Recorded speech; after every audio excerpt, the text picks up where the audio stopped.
السلام علیکم ورحمۃ اللہ وبرکاتہ۔ الحمد للہ وحدہ والصلاة والسلام علی من لا نبی بعدہ، اما بعد، اعوذ باللہ من الشیطان الرجیم، بسم اللہ الرحمن الرحیم۔ وَلِلَّهِ عَلَى النَّاسِ حِجُّ الْبَيْتِ مَنِ اسْتَطَاعَ إِلَيْهِ سَبِيلًا وَمَنْ كَفَرَ فَإِنَّ اللَّهَ غَنِيٌّ عَنِ الْعَالَمِينَ۔ وقال تعالى إن الصفا والمروة من شعائر الله فمن حج البيت أو اعتمر فلا جناح عليه أن يطوف بهما ومن تطوع خيرا فإن الله شاكر عليم، صدق الله العظيم۔ اللهم صل على محمد وعلى آل محمد كما صليت على إبراهيم وعلى آل إبراهيم إنك حميد مجيد۔ اللهم بارك على محمد وعلى آل محمد كما باركت على إبراهيم وعلى آل إبراهيم إنك حميد مجيد۔ مجھے امید ہے کہ آپ تمام ساتھی خیر و عافیت سے ہوں گے۔ حج تربیت کلاس کی الحمدللہ 2 نشستیں مکمل ہو چکی ہیں۔ گزشتہ نشست میں عمرے کا پہلا کام یعنی کہ بیت اللہ کا طواف اور اس کے تمام چھوٹے بڑے مسائل وہ آپ کے سامنے آ گئے تھے۔ اب انشاءاللہ اس سے آگے کی بات آج شروع کرتے ہیں۔ سب سے پہلے تو یہ بات یاد رکھیں کہ بیت اللہ کا طواف کرنے کے بعد وہ ساری چیزیں تو دوبارہ نہیں بتاؤں گا کیونکہ وہ تو وضاحت کے ساتھ گزشتہ نشست میں آ گئی تھیں۔ ہاں البتہ ایک چیز کا خیال رکھیں جو میں دوبارہ بتا دیتا ہوں، وہ یہ کہ حجر اسود کا استلام کر کے بیت اللہ کا طواف شروع ہوتا ہے، اور ہر چکر میں بیت اللہ یعنی کہ حجر اسود کا استلام کرنا پڑتا ہے۔ ہر چکر حجر اسود ہی سے شروع ہوتا ہے اور حجر اسود ہی پر ختم ہوتا ہے، اور ہر چکر میں اس کا استلام بھی کرنا پڑتا ہے۔ تو لہٰذا ایک استلام پہلے ہو گیا، اور ہر 7 چکر کے بعد ایک مرتبہ استلام ہوگا، تو یہ 8 استلام ہو جاتے ہیں۔ اس کے بعد پھر وہ 3 ضمنی کام کرنے ہوتے ہیں: ملتزم پر دعا، مقام ابراہیم پر نماز، ملتزم پر دعا، اور اس کے بعد زمزم کا پانی پینا۔ جب یہ تینوں کام کر لیں اور صفا مروہ کی سعی کے لیے جائیں، صفا مروہ کی سعی یہ عمرے کا دوسرا کام ہے۔ جب اس طرف جائیں تو ایک مرتبہ اور 9ویں مرتبہ حجر اسود کا استلام کر جائیں، یہ 9واں استلام ہوتا ہے۔ جب آپ بیت اللہ کے طواف سے فارغ ہو جائیں تو ایک کام تو یہ کریں کہ وہ جو دایاں کندھا آپ نے کھولا تھا اس کو دوبارہ رکھ لیں۔ دایاں کندھا جو آپ نے کھولا تھا نا، استباء کیا تھا، اب اس کندھے کو دوبارہ بند کر لیں، واپس کپڑا ڈال لیں اس پر، جو احرام کی چادر آپ نے لپیٹ رکھی ہے دائیں کندھے پر اس کو دوبارہ لگا لیجئے۔ اب جب صفا اور مروہ کی جانب جائیں گے تو راستے میں ان الصفا والمروۃ من شعائر اللہ یہ آیت کثرت سے پڑھتے ہوئے جائیں گے۔ اس طریقے سے جب آپ صفا پہاڑی پر پہنچیں تو جب صفا پہاڑی پر آپ جائیں تو وہاں پر بیت اللہ نظر آئے گا۔ بہت زیادہ پیچھے دیوار تک نہ جائیں، تھوڑی سی اوپر جائیں، اور یہاں جانے کے بعد سب سے پہلے دعا کریں، اس کے بعد اللہ تعالیٰ کی حمد و ثنا بیان کریں، اس کے بعد چوتھا کلمہ پڑھیں، لا الہ الا اللہ وحدہ لا شریک لہ لہ الملک ولہ الحمد وہو علی کل شیء قدیر۔ یہ پڑھنے کے بعد اب آپ نیت کریں کہ یا اللہ میں عمرے کی سعی کے ساتھ چکر لگاتا ہوں، اسے آسان فرما، قبول فرما۔ پھر آپ وہاں سے صفا کے پہاڑ سے، کیونکہ پہاڑ تو اب ہے نہیں، وہ تو چھوٹا سا نشان رہ گیا ہے، بس کاٹ کاٹ کے بالکل چھوٹا چھوٹا سا چھوڑ دیا ہے، وہ بھی صرف اس لیے چھوڑ دیا علامت کے طور پر کہ یہاں سے صفا اور مروہ یہ دوڑنا یہ نشان ہے بس، ورنہ تقریباً ختم کر دیا ہے۔ بہت سارے پہاڑ وہاں سے حکومت کی جانب سے ختم کر دیے گئے، جیسے جبل ابی قبیس تھا، یہ بھی ختم ہو گیا، اور بھی کچھ پہاڑ تھے ان کے نام آتے ہیں۔ بہرحال وہاں سے نیت کرنے کے بعد آپ باقاعدہ 7 چکر اپنے صحیح کے شروع کر دیں۔ آپ صفا سے مروہ کی جانب جائیں گے، اطمینان سے چلیں گے، لیکن جب وہ 2 ستون آئیں گے جس کے اوپر وہ ہری لائٹیں لگی ہوئی ہیں، جب مرد وہاں سے گزریں تو مرد ذرا جھپٹ کر تیزی کے ساتھ چلیں گے، اور جب وہ ستون ختم ہو جائیں، وہ لائٹیں ختم ہو جائیں، پھر اطمینان سے چلیں۔ البتہ خواتین 7 چکروں میں اطمینان سے ہی چلیں گی، وہ لائٹوں کو دیکھ کر بھی جو ہے وہ دوڑیں گے نہیں۔ جب آپ مروہ پہاڑی پر پہنچیں تو وہاں سے بیت اللہ تو نظر نہیں آتا، لیکن اس پر بھی زیادہ اوپر تک نہ جائیں، تھوڑا سا آگے چلیں، اور اس کے بعد پھر وہی سارا عمل جو آپ نے صفا پہاڑی پر کیے تھے وہی مروہ پر بھی کریں، دعا، اللہ تعالیٰ کی حمد و ثنا، چوتھا کلمہ۔ اس کے بعد آپ کا یہ ایک چکر مکمل ہو گیا۔ صفا سے مروہ پر جب آپ پہنچے تو مروہ پر آپ کا ایک چکر مکمل ہو گیا۔ پھر آپ مروہ سے دوبارہ صفا کی جانب چلیں، راستے میں پھر وہی سبز لائٹیں آئیں گی، وہاں پر مرد جو ہے ذرا جھپٹ کر تیزی کے ساتھ چلیں، البتہ عورتیں خواتین جو ہیں وہ آہستہ اطمینان سے ہی چلیں، جو وہ لائٹیں ختم ہو جائے تو مرد پھر اطمینان سے چلیں۔ اور پھر جب آپ صفا پر پہنچیں گے تو وہاں سے بیت اللہ نظر آتا ہے، لیکن بہت زیادہ پیچھے دیوار تک نہ جائیں۔ یہ آپ کا صفا پہاڑی پر دوسرا چکر مکمل ہو گیا۔ اسی طریقے سے پھر آپ مروہ جائیں گے، پھر مروہ سے واپس صفا آئیں گے، اس طریقے سے 7واں چکر صفا پہاڑی کے اوپر آپ کا مکمل ہو جائے گا۔ دونوں ہی پہاڑیوں کے اوپر آپ کو دعا کرنی ہے۔ اس کے بعد آپ تحیۃ السعی کی نیت سے 2 رکعت نماز پڑھ لیں۔ آپ یہ 2 رکعت نماز مسجد حرام میں کہیں بھی پڑھ سکتے ہیں، اس کے لیے مقام ابراہیم تک جانے کی ضرورت نہیں۔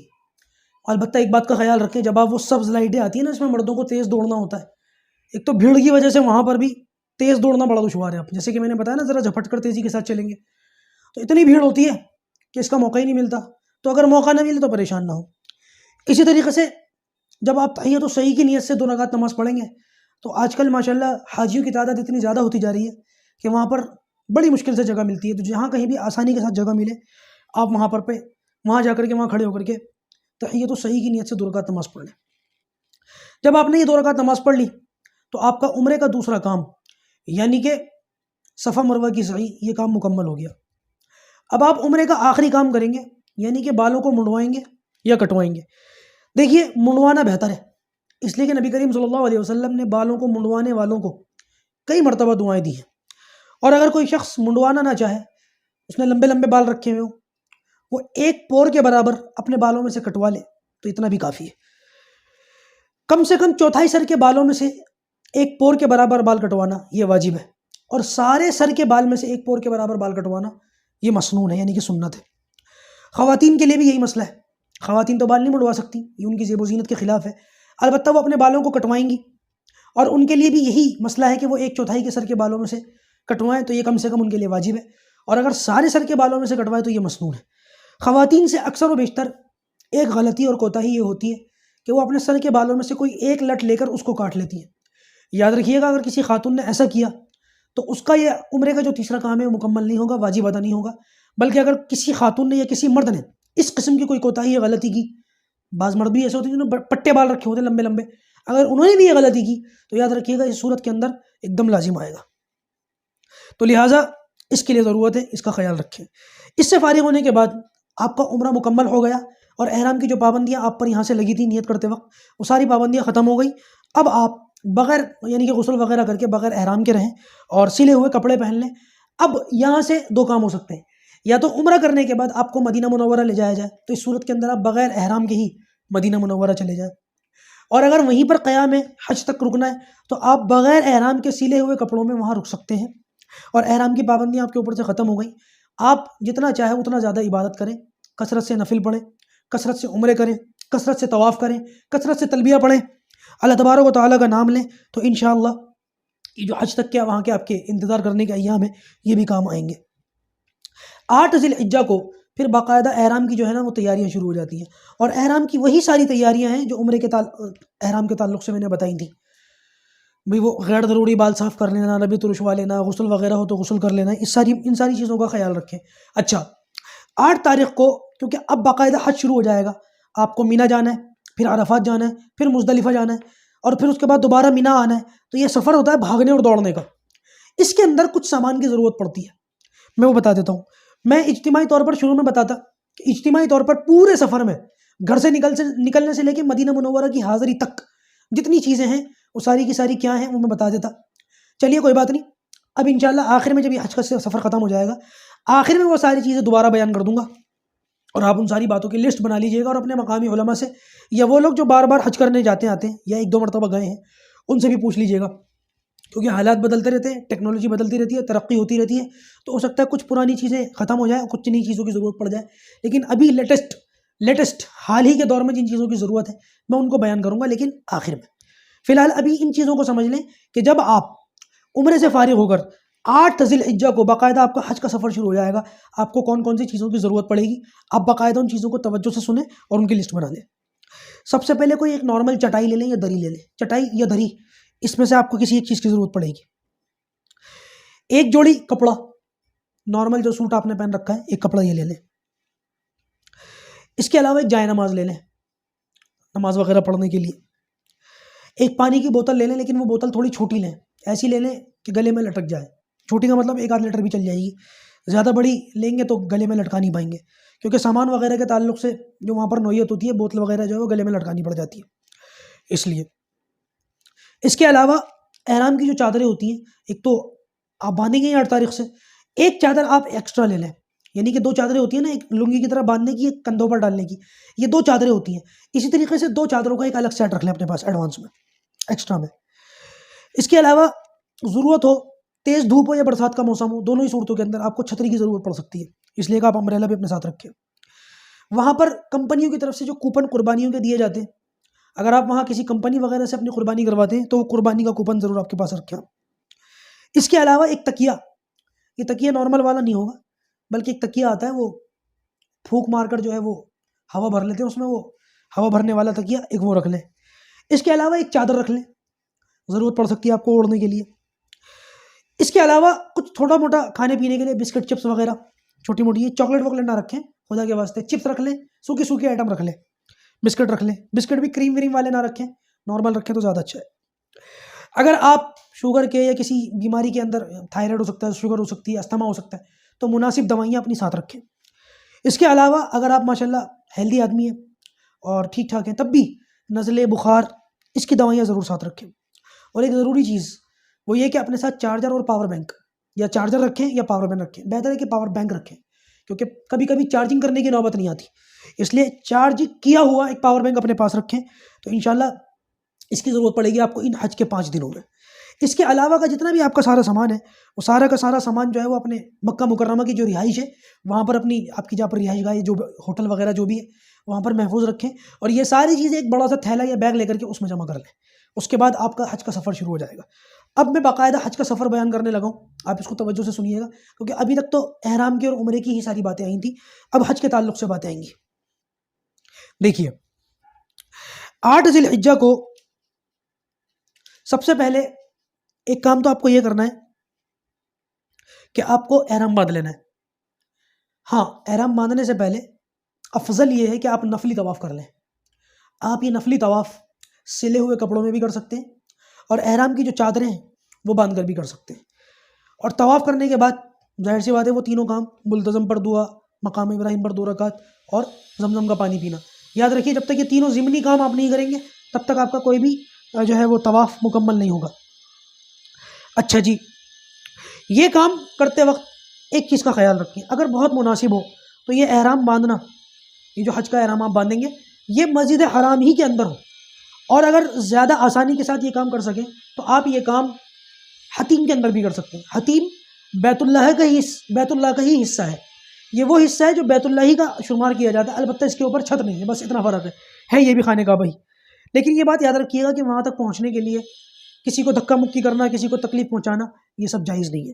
لہٰذا اگر یہ کام آسانی کے ساتھ ممکن ہو سکے تو مسجد حرام کے اندر یا حتیم کے اندر کر لیں، اور اگر وہاں پر مشکل ہو تو یہ کام آپ اپنی رہائش گاہ، ہوٹل وغیرہ کے اندر بھی کر سکتے ہیں. آپ باقاعدہ تمام ضروریات سے فارغ ہو کر بال وغیرہ صاف کر کے موقع ہو تو غسل کر لیں، اور اگر غسل کی ضرورت نہ ہو، جسم پاک ہو، تو وضو کر لینا بھی کافی ہے. اس کے بعد آپ احرام کی چادریں باندھ لیں. چادریں باندھنے کے بعد آپ نیت کر کے تلبیہ پڑھ لیں.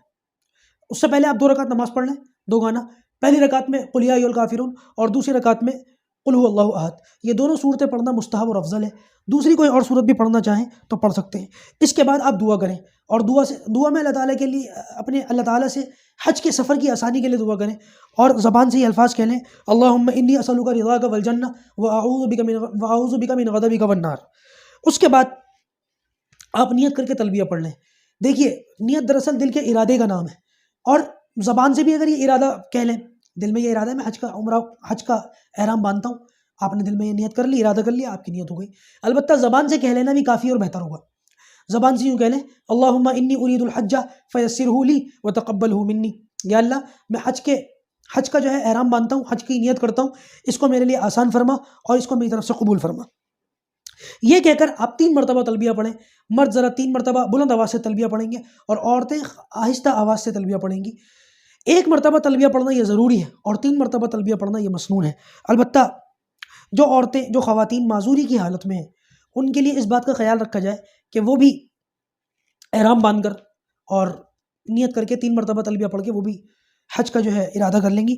البتہ 2-3 کام وہ نہیں کر سکتی. نمبر 1 وہ یہ 2 رکعت نماز نہیں پڑھیں گی. نمبر 2 وہ مسجد حرام اور طواف نہیں کریں گی. مسجد حرام نہیں جائیں گی, طواف نہیں کریں گی جب تک پاک نہ ہو جائے. البتہ ایسی معذور خواتین جو منسس کی حالت میں ہیں غسل یہ بھی کریں گی, لیکن ان کا یہ غسل کرنا پاکی کے لیے نہیں ہوگا بلکہ صفائی اور نظافت کے لیے ہوگا. اس کے بعد ان پر بھی احرام کی پابندیاں لگ جائیں گی. وہی احرام کی ساری پابندیاں جو میں نے پہلے بتائی تھی, دوبارہ ان کو ریپیٹ نہیں کروں گا, اس کے لیے پہلی کلاسز دیکھ لیں. 8 ذی الحجہ سے 8 ذی الحجہ کو مکہ سے پھر مینا کی جانب روانہ کیا جاتا ہے حاجیوں کو. جو وہاں پر ٹورسٹ ہوتے ہیں, گائیڈ ہوتے ہیں, جو بھی ہوتے ہیں, وہ سارے کے سارے حاجیوں کو اپنے ساتھ مینا کی جانب لے کر کے جاتے ہیں. یاد رکھیے گا مینا کے اندر آج 5 نمازیں پڑھنا سنت ہے. ظہر, عصر, مغرب, عشاء اور اگلی 9 تاریخ کی فجر. یہ 5 نمازیں مینا کے اندر پڑھنی ہوتی ہیں. ایک چیز اور جو ذہن نشین کر لیں وہ یہ کہ بعض مرتبہ وہاں پر آج کل حاجیوں کو 8 تاریخ کے بجائے 7 تاریخ ہی کو ایک دن پہلے مینا لے جاتے ہیں. اس صورت کے اندر نمازیں 5 سے زیادہ ہو جائیں گی, اس میں کوئی حرج کی بات نہیں ہے, آپ ایسے بھی کر سکتے ہیں. البتہ اس بات کا خیال رکھیں کہ وہاں پر جب مینا آپ پہنچیں تو وہاں پر صرف 5 نمازیں پڑھیں, باجماعت پڑھیں, اور ان 5 نمازوں کے علاوہ آپ کا کوئی اور متعین کام نہیں ہے. درمیان میں جو وقت ملے اس میں خوب نمازیں پڑھیں, ذکر کریں, قرآن کی تلاوت کریں, درود شریف پڑھیں, کثرت سے تلبیہ پڑھیں, اللہ تبارک و تعالیٰ سے خوب دعائیں کریں. اس کے علاوہ اور کوئی اور کام نہ کریں. اور بھی کچھ کام اگر کرنا چاہیں تو ایک کام کر سکتے ہیں, وہ یہ کہ مینا کے اندر مسجد خیف ہے. مسجد خیف اسی نام سے ہے. اگر موقع ہو تو وہاں جا کر کے نماز پڑھ لیں. البتہ بھیڑ اور رش زیادہ ہو تو پھر کوشش کریں کہ, کیونکہ ہمارے یہاں سے جانے والے جو حاجی ہوتے ہیں نا بہت کمزور اور ضعیف ہوتے ہیں. بڑی عمروں کے اندر لوگوں کو عام طور سے حج کا خیال آتا ہے. نوجوانی کی حالت میں ہمارے یہاں ایشیا سے جانے والے حاجی بہت کم ہوتے ہیں, تو لہٰذا اس کا خاص طور سے خیال رکھیں. اگر آسانی کے ساتھ جا سکتے ہو تو مسجد خیف چلے جائیں, اس لیے کہ اس مسجد کی بڑی فضیلت ہے. روایت کے اندر آتا ہے کہ اس مسجد میں 70 سے زیادہ نبیوں نے نمازیں پڑھی ہیں. اب آپ وہاں پر 5 نمازیں پڑھ چکے ہیں. ایک چیز کا خیال رکھیں کہ جب فجر کی نماز آپ 9 تاریخ کو پڑھ لیں گے, تو جب فجر کی نماز پڑھنے کے بعد سورج چڑھ جائے اچھی طریقے سے, اس کے بعد آپ کو مینا سے عرفات کے لیے روانہ ہونا ہے. دیکھیے وقوف عرفات کے اندر ٹھہرنا یہ فرض ہے. یہ حج کا سب سے بڑا رکن ہے. اگر حاجی سارے کام کر لے لیکن عرفات کے لیے تھوڑی دیر کے لیے بھی حاضر نہ ہو تو اس کے سارے کیے کرائے کام خراب ہو جائیں گے اور اس کا حج نہیں ہوگا. لہٰذا اس کا خیال رکھنے کی ضرورت ہے. اور علماء نے یہ فرمایا کہ عرفات کی حاضری کا جو وقت ہے نا وہ 9 تاریخ کو زوال کے وقت سے لے کر پھر 10ویں تاریخ کو صبح صادق تک ہے. اگر کوئی شخص سارے کام کر لے اور اتنے وقت کے لیے تھوڑی سی دیر کے لیے بھی عرفات نہ جائے تو اس کا حج نہیں ہوگا. اچھا جی, زوال کے بعد عرفات کے اندر کیا کیا کام کرنے ہیں؟ زوال کے بعد سب سے پہلے تو آپ وہاں پر غسل کر لیں, وقوف عرفات کی نیت سے غسل کر لیں, اور اگر اس کا موقع نہ ہو اور جسم پاک ہو تو وضو کر لینا بھی کافی ہے. دوسرا کام جو عرفات کے اندر کرنے کا ہے وہ یہ کہ وہاں پر مسجد نمرہ ہے, اور مسجد نمرہ کے امام صاحب آج ظہر اور عصر کی دونوں نمازیں ملا کر ظہر ہی کے وقت میں پڑھائیں گے. لہذا اگر کوئی شخص وہاں پر مسجد نمرہ میں امام کے پیچھے نماز پڑھ رہا ہے تو اس کے لیے یہ ہے مسئلہ کہ وہ وہاں پر دونوں نمازیں امام کے پیچھے ملا کر کے پڑھے ظہر کے وقت میں. البتہ اگر کوئی شخص مسجد نمرہ نہیں گیا, اپنے خیمے کے اندر ہے, تو اس شخص کے لیے ضروری ہے کہ وہ ظہر کی نماز ظہر کے وقت میں پڑھے اور عصر کی نماز عصر کے وقت میں پڑھے. البتہ میری آپ لوگوں سے گزارش ہے وہ یہ کہ آپ لوگ مسجد نمرہ جانے کی کوشش نہ کریں, اپنے خیمے کے اندر ہی نماز پڑھیں, اور جب اپنے خیمے میں نماز پڑھیں گے تو ظہر ظہر میں پڑھیں, عصر عصر میں پڑھیں, دونوں نمازوں کو ملا کر نہ پڑھیں. اس کی وجہ یہ ہے کہ ہمارے یہاں سے جانے والے جو حاجی جسے تھوڑی دیر پہلے میں نے بتایا وہ عام طور سے ضعیف العمر ہوتے ہیں, کمزور ہوتے ہیں, معذور ہوتے ہیں, اور یہ لوگ مسجد نمرہ شوق میں چلے تو جاتے ہیں لیکن جب ایک ساتھ وہاں سے ہجوم باہر نکلتا ہے تو اس میں بہت سارے حاجی جو ہیں وہ بھیڑ کے اندر الجھ جاتے ہیں, کچھ بے ہوش ہو جاتے ہیں, کچھ اپنے خیمے بھول جاتے ہیں, اور یہ قیمتی وقت جو بہت زیادہ قیمتی تھا, اس میں اللہ تعالیٰ کی رحمتیں موسلادھار بارش کی طرح برس رہی ہوتی ہیں, یہ قیمتی وقت پریشانیوں کی نظر ہو جاتا ہے, اور لوگوں کے بہت سارے لوگ تو ایسے ان کے خیمے ڈھونڈتے ڈھونڈتے شام ہو جاتی ہے. تو لہٰذا آپ لوگوں کے لیے گزارش ہے کہ مسجد نمرہ جانے کی کوشش نہ کریں, اپنے اپنے خیموں میں نماز پڑھیں. ساتھ میں ایک مسئلہ اور بھی ہے, وہ یہ کہ مسجد نمرہ جو امام صاحب ہیں وہاں کے وہ مقیم ہوتے ہیں, یہاں سے جانے والے جو حاجی ہوتے ہیں وہ تو بہت سارے مسافر ہوتے ہیں. لیکن امام صاحب جو ہوتے ہیں وہ مسافر نہیں ہوتے، وہ ہوتے مقیم، اور مقیم پر چار رکعتوں والی جو نماز ہے نا وہ 4 ہی پڑھنی چاہیے، اس کو ہاف نہیں پڑھنی چاہیے۔ لیکن وہ امام صاحب کیا کرتے ہیں، وہ ظہر کی نماز ظہر ہی پڑھتے ہیں، ظہر کی نماز 2 پڑھتے ہیں، اور پھر عصر کی نماز بھی 2 پڑھتے ہیں۔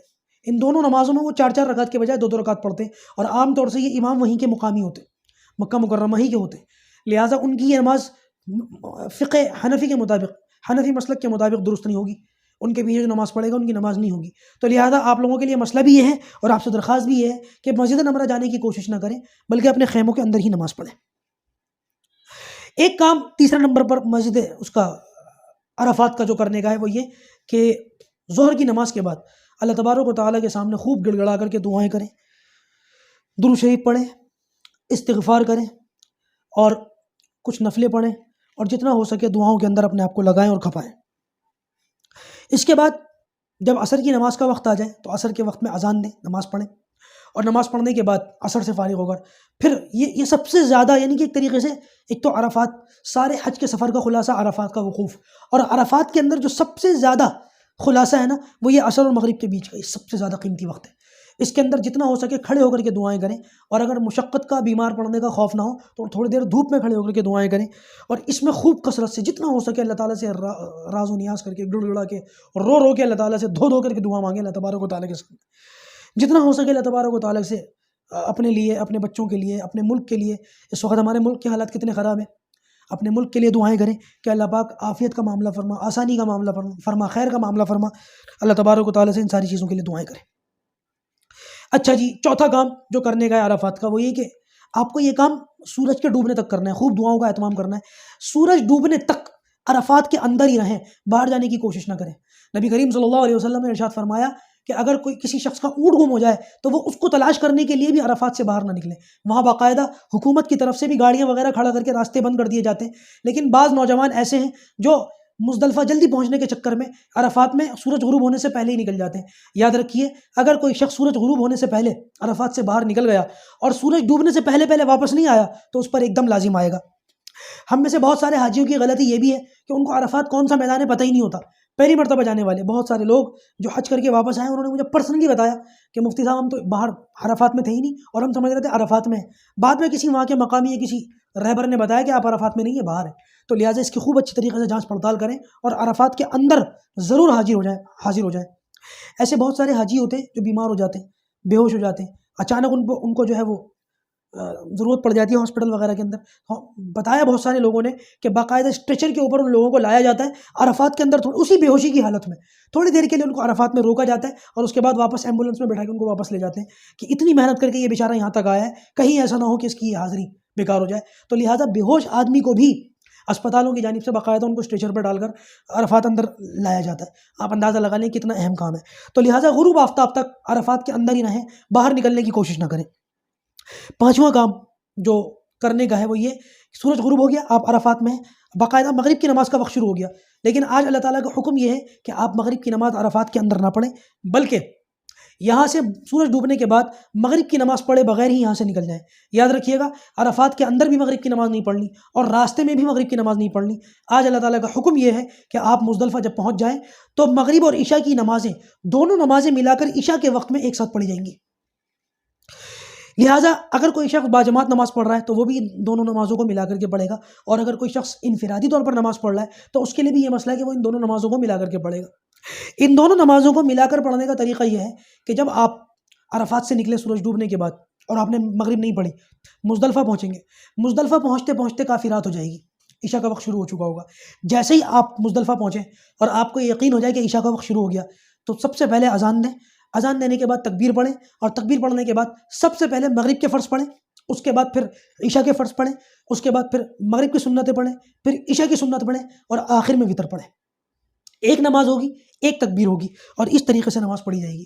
نماز سے فارغ ہونے کے بعد اپنی ضروریات سے فارغ ہو جائیں، کھانا پینا اور جو بھی اپنی ضروریات ہیں، بشری تقاضے ہیں، ان سب سے فارغ ہونے کے بعد تھوڑی دیر آرام کر لیں، اور لیکن یہ بات یاد رکھیں کہ یہ رات جاگنے کی ہے، یہ رات ساری رات سونے کی نہیں ہے۔ بعض علماء کے نزدیک یہ رات شب قدر سے بھی افضل ہے، احادیث کے اندر اس بات کی وضاحت ملتی ہے۔ تو لہٰذا یہ ساری رات سونے کی نہیں ہوتی، اس میں رات کو کچھ دیر اٹھ کر، جاگ کر، بیدار ہو کر اللہ تبارک و تعالیٰ سے خوب دعائیں کریں، نفلیں پڑھیں اور استغفار کریں، درود شریف بھی پڑھ سکتے ہیں۔ جب آپ رات کو آخری وقت میں اس طریقے سے بیدار ہو کر اللہ تبارک و تعالیٰ سے دعائیں کریں گے، استغفار کریں گے، تو فجر کا وقت شروع ہو جائے گا۔ جیسے ہی آپ کو یقین ہو کہ صبح صادق ہو گئی ہے، اول وقت میں اذان دیں، اور اذان دینے کے بعد پھر فجر کی نماز باجماعت پڑھیں۔ اگر ممکن ہو اور تھوڑا سا وقت ہو اور آپ کو کسی جو ہے وہ پریشانی میں مبتلا ہونے کا اندیشہ نہ ہو، تو وقوف مزدلفہ کی نیت سے پہلے غسل کریں، اور غسل کرنے کے بعد پھر جو ہے وہ نماز پڑھیں۔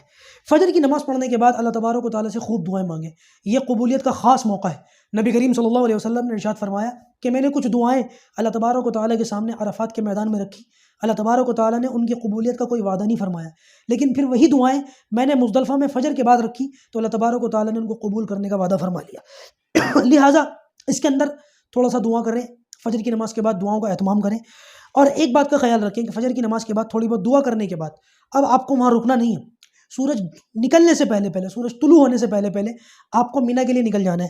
البتہ مینا کو روانہ ہونے سے پہلے پہلے ایک چیز کا خیال رکھیں کہ وہاں سے 70 کنکریاں آپ چن لیں، اور کنکریاں ایسی ہوں جو کم سے کم چھوٹے سے چھوٹی چنے کے سائز کے برابر ہوں، اس سے چھوٹی نہ ہو، اور زیادہ سے زیادہ کھجور کی گٹھلی کے برابر ہوں، اس سے بڑی نہ ہو۔ اس کا خیال رکھتے ہوئے آپ 70 کنکریاں چنیں۔